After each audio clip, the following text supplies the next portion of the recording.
সাগররুনি সহ 65 জন সাংবাদিক হত্যার বিচার করতে হবে। সাগররুনি হত্যা এবং সাংবাদিক বন্ধুদের যে হত্যাকাণ্ড, তাদের বিচার দাবি নিয়ে যারা মাঠে নেমেছে সেটিকে বিঘ্নিত করবে, আমি তাদেরকে ধিক্কার জানাই। এটা ঠিক হচ্ছে না।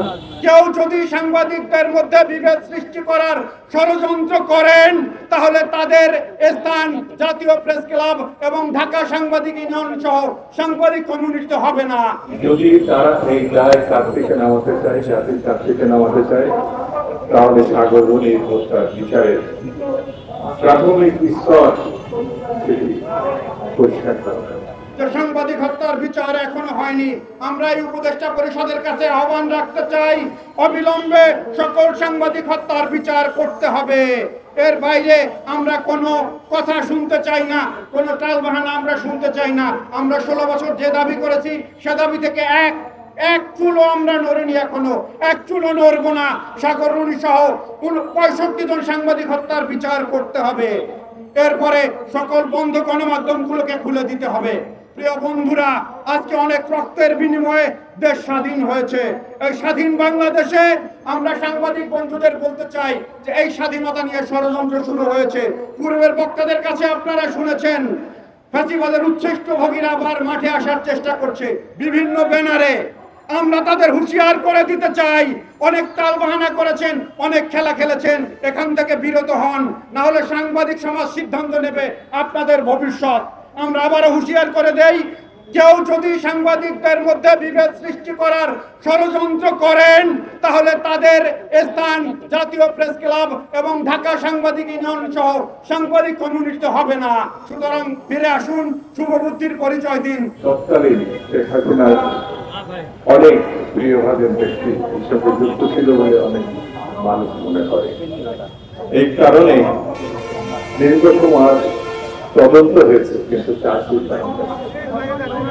এখন এই সরকারের দায়ী মুক্তির সময়, যদি তারা এই দায় কাছ থেকে নামাতে চায়, জাতির কাছ থেকে নামাতে চায়, তাহলে সাগররুনি হত্যার বিচারের প্রাথমিক স্তর সেটি পরিষ্কার করা। তারা বলেছে এটি তারা করবে, আমরা প্রত্যাশা করি এটা তারা করবে, কিন্তু সময় থাকবে না। অনেক সাংবাদিক বন্ধুরা এই সরকারের পতনের জন্য, গত সরকারের পতনের জন্য, শেখ হাসিনার পতনের জন্য, ফ্যাসিবাদকে নির্মূল করার জন্য তারা রক্ত দিয়েছে, কষ্ট স্বীকার করেছে, জেল জুলুম দিয়েছে। সেটা বিবেচনা নিতে হবে।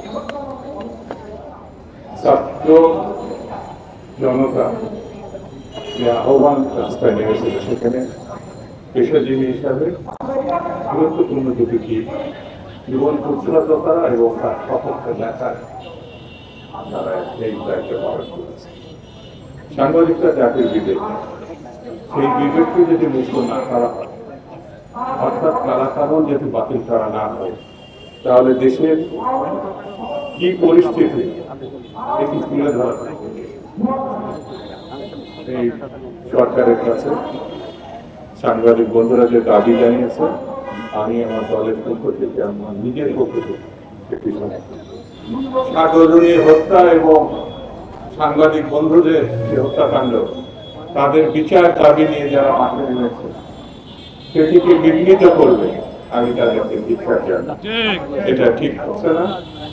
এটা একেবারে অন্যায় সপক্ষে কাজ।